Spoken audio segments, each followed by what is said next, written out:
Hello, I am Ji-Eun Lee.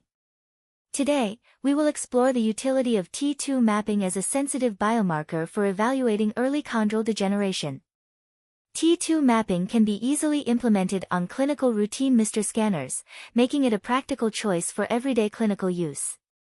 By measuring the spatial distribution of T2, we can identify areas of increased and decreased water content, which allows us to quantify cartilage degeneration even before morphological changes are visible.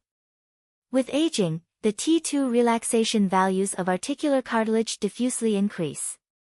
However, in cases of damaged articular cartilage, we typically observe focally increased T2 values.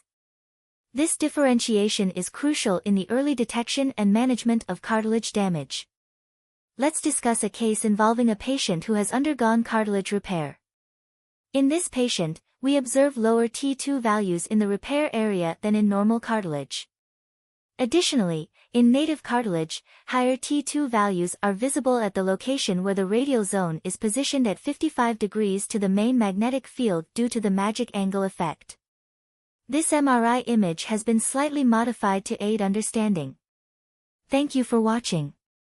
If you found my video helpful, please remember to like it.